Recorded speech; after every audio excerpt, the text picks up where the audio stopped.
Why do people justify their bad decisions or harmful habits? Why do they resist the truth, even when the facts are obvious? Why do they stay for years in toxic relationships, boring jobs, or life patterns that clearly make them unhappy?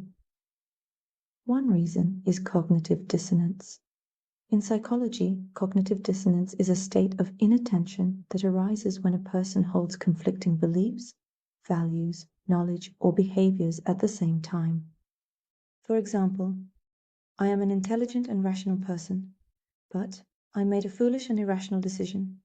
Or I am an honest person, but I lied to avoid responsibility. Or I want to be healthy, but every day I do things that damage my health. The problem is not only the action itself. The problem is that the action threatens the way we see ourselves. In 1959, psychologists Leon Festinger and James Carlsmith conducted a classic experiment. Participants were given an extremely boring task. For an entire hour, they had to move spools and turn pegs on a board. After that, some participants were asked to tell the next person that the task was interesting and enjoyable. Some were paid $20 for this lie. Others were paid only $1. The purpose of the experiment was to understand what happens when a person does something that contradicts their real experience. And the most interesting result was this. The people who were paid only $1 were more likely to convince themselves afterward that the task was actually not that boring. Why? Because $20 was enough to explain the lie. I said it for the money, but $1 was not enough. So a dissonance appeared. I said something untrue, but I didn't have a strong reason to do it. To reduce the inattention, the mind changed the perception of the task. Maybe it really was a little interesting. That is how cognitive dissonance works.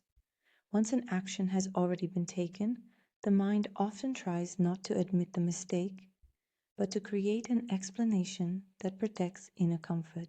Why this happens? Cognitive dissonance comes from a basic human need to feel consistent, reasonable, and good. It is difficult to accept thoughts like, I acted against my own values. I made a mistake. I am contributing to a situation that harms me. So the mind activates a defense mechanism, not always consciously, most often automatically. It tries to reduce the inner conflict and protect the familiar self-image.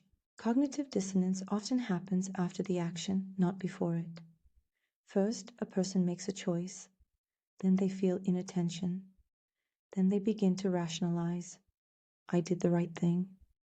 I had no choice. It's not that important anyway.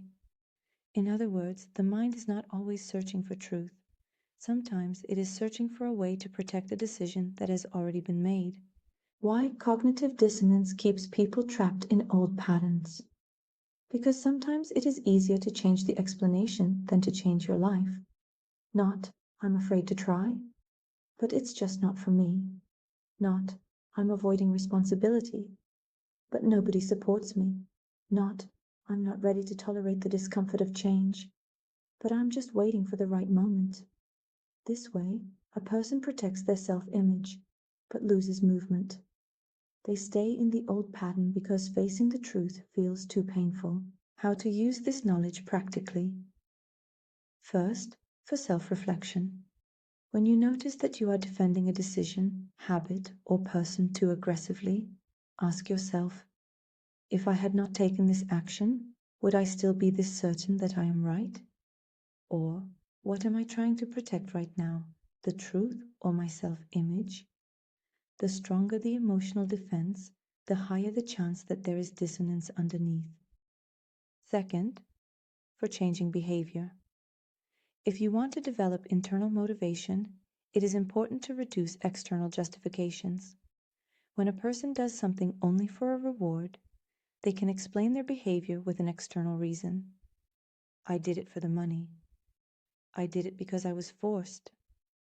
But when external pressure is small, a person is more likely to connect the action to their identity.